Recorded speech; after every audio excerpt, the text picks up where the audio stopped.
Hey guys, so just a quick one for the next episode of the Nightmare podcast.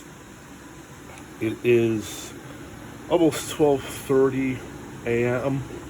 on May 18th. So by now you guys have heard everything that has happened with Sasha Banks and Naomi, women's tag team champions, and about them walking out. And I don't watch Raw and SmackDown religiously like I used to. You know, if I remember, if I'm doing something, I'll put it on. But it's really background noise. If I hear the crowd going crazy, if I hear the announcers, I'll run into the room. And, I'll look and see what's going on. Or I just DVR it and just fast forward. And I remember hearing something, a Corey Graves saying something about duty and professionalism of Sasha Banks and Naomi, now Becky Lynch has had this match with Asuka, something to that effect. So obviously the big question is this real or is this storyline? And all day I was going back and forth in my head, well, it's probably a storyline, or it's probably a storyline. That's it. Well, no, I can see it being real because, Sasha Banks. Because she's had a history of throwing, hissy fits and all this stuff. And I was trying to think, okay, well, if it's a storyline, what's the benefit? Where are they trying to go with it? Last we saw, they were baby faces. I believe their last defense was Shayna Baszler and Natalya on SmackDown. And I had said I was surprised that match wasn't going to be on the premium live event, almost a pay-per-view. So, okay, you turn up here. What's the point? They haven't done anything to indicate they're going to be healed, and it really would just come out of the blue. Not to say they haven't turned characters heel or babyface just out of the blue, but this is something come out of left field. So I am leaning more towards that this is a real issue, and there is no doubt in my mind that Sasha Banks was the ringleader. Listen, I don't know Naomi personally or anything like that. I've never seen her in person. Nothing. But she doesn't strike me as the type to just barge in and just say, I'm done. Sasha got in her ear, to me, or she heard how Sasha was upset, and it was like, well, she is my partner, I have to stay with her because this whole thing affects us, and I'm just going to stay with my partner. And that's great and all, but listen, we've seen what's happened with CM Punk, who was the last person to walk out of WWE. Before that, it was Stone Cold Steve Austin. And at least in Stone Cold's case, it took some time. He had to make the apology rounds and all that. But to me, Sasha was ringleader because, again, we've seen the reports of Sasha throwing, temper tantrums. Now, they say it was more of a creative thing. Apparently they wanted Sasha to go into a match with Ronda Rousey. They wanted Naomi to go face Bianca Belair, which to me would have been a great match. And I guess they're both supposed to lose their respective matches and then just kind of go back to being a tag team. I believe that's what I saw. But, the issues seem to stem from the fact that there's no direction for the Women's Tag Team Championship. And they're not wrong about that. The thing with women's wrestling is, or I shouldn't say women's wrestling, I should say with like women tag teams, is that, it's not like the Legion of Doom. It's not like, Demolition or the Steiners or the Harlem Heat. Those guys started out together. And you don't see that in women's wrestling. You don't see a tag team that's been out there for a long time and now is with WWE. You don't see that. You pretty much have all these makeshift teams, and it seems odd because they're really single stars, and it's sort of hard to see them, and I don't even know if I should say it, but probably, take them seriously as a tag team. I mean, when they did Asuka and Charlotte, that felt forced. They did Alexa Bliss and Nia Jax at one point. That felt forced. The Kabuki Warrior thing with Asuka and I believe not Io Shirai, Kairi Sane, you know, it felt a little weird, but it sort of assimilated pretty quick, and you know that felt almost legitimate. But it took a little bit. At least for me, it took a little bit. But you know, Sasha Banks and Bailey, that was just tossed together. You know, like Naomi, and if her old partner from the Funkle Deck was Carmen was there, that would have made more sense because you saw them come in with oh God, what was his name?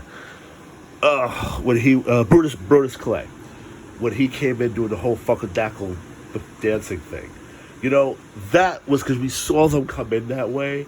That was easier to accept as a legitimate tag team, but you don't have that, and it's like they just throw in these random the Shayna and Natalia just seems ridiculous, and Doudrop and Nikki Ash just seems ridiculous. And when you had Liv Morgan and Rhea Ripley, that just seemed ridiculous.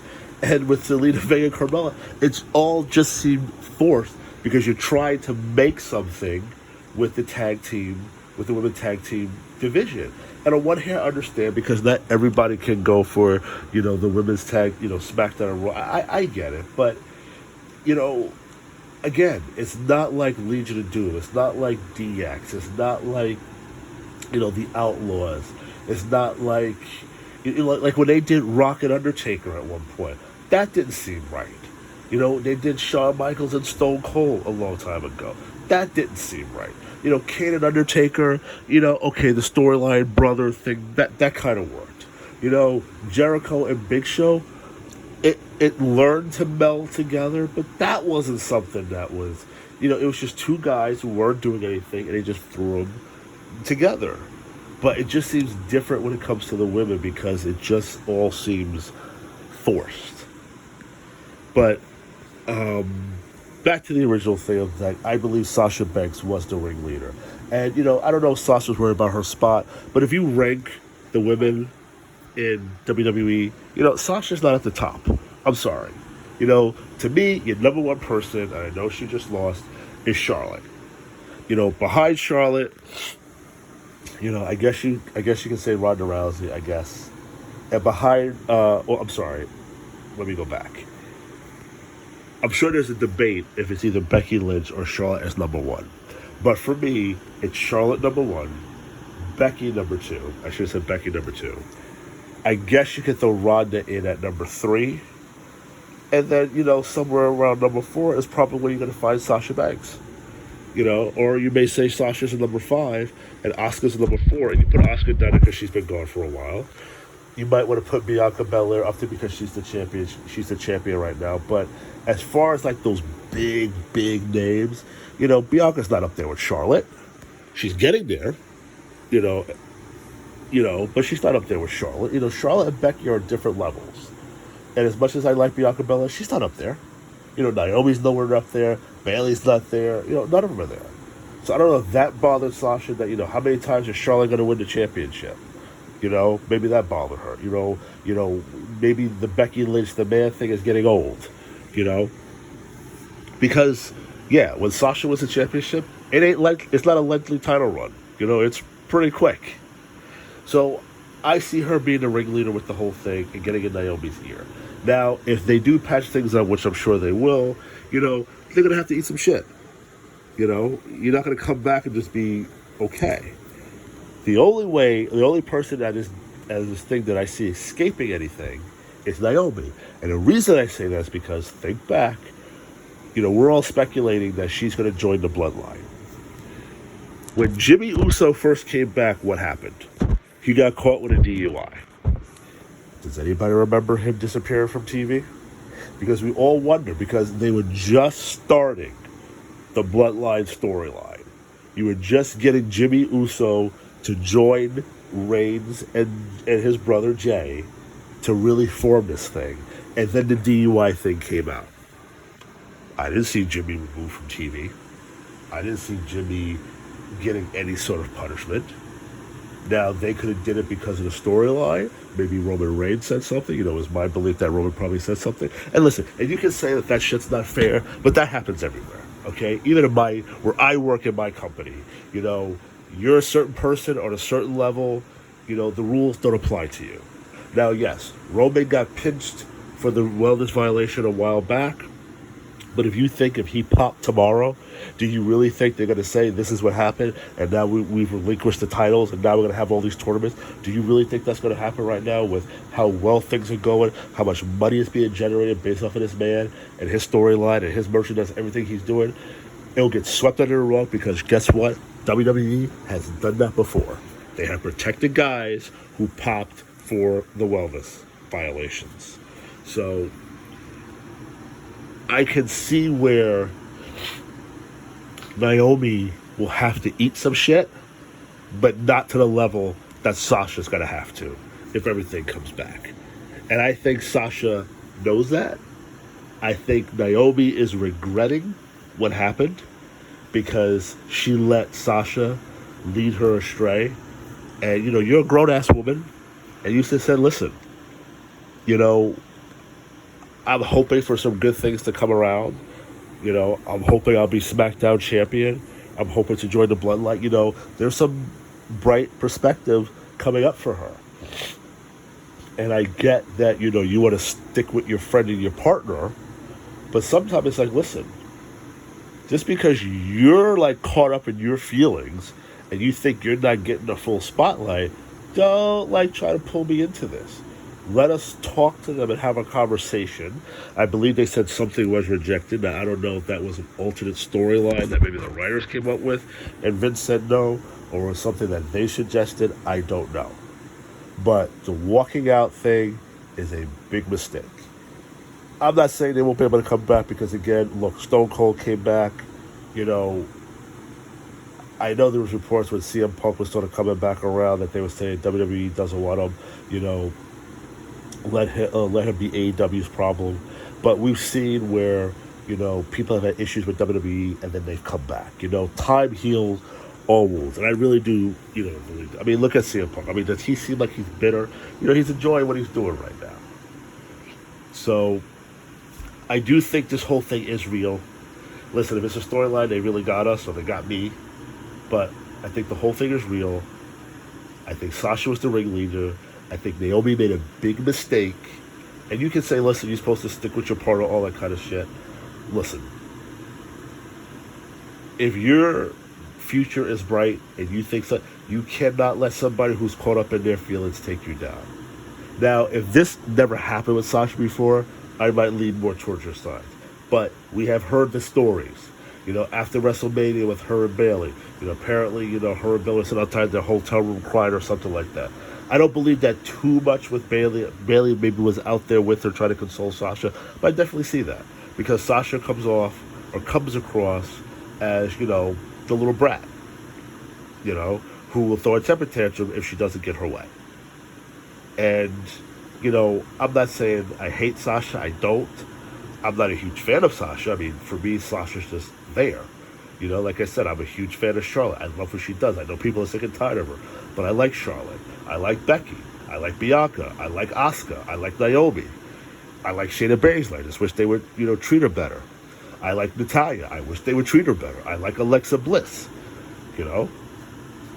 But I'm just, to me, it just comes like whatever with Sasha. If Sasha never came back, I wouldn't miss it. I wouldn't care. But I think Naomi has a chance of, you know, getting past this without, you know, I don't think she'll get the Triple H treatment. And what I mean by that is, if you recall with the Madison Square Garden, the curtain call, you know, Shaw was the champion at the time, you know, Diesel and Razor were leaving. Who was the fall guy? Who was the person who had to take that heat? Triple H. Now, I'm not saying that they're going to throw the girls in, you know, a pig slop, but they may be losing their tag team championship soon. You know, there's got to be some sort of punishment for this kind of thing because you can't do, especially in that type of business, you know. WWE's advertising something. People are coming expecting to see a certain thing. So, barring extenuating circumstances, you got to be there. And, you're letting your fans down. Now, this is different from when Bubba Ray was criticizing Dean Ambrose, or excuse me, John Moxley, when he just suddenly left AEW to go into rehab. Now, I think Bubba was wrong on that one. He owes an apology because there were people who depended on him and fans who wanted to see him. But this man, which is rare, recognized that he had an issue and he went to go get help. Now, for that, you ain't got to apologize to nobody.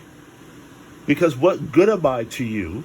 What good am I to the company if I'm fucked up? And you can see that there was something off with John because you can see he was looking a little rough. You can see he was gaining weight. His face looked puffy. You can see that there was a little bit of a problem with him. Because listen, if I fucking noticed a little something, come on. Then, I'm sure others did, and he fucking recognized it. And he did what he had to do. And, hats off, bravo to him for doing that. But in this case, with Naomi, I'm sorry, you don't walk out. You just don't. Or ask for your release. I'm sorry. It was wrong what they did.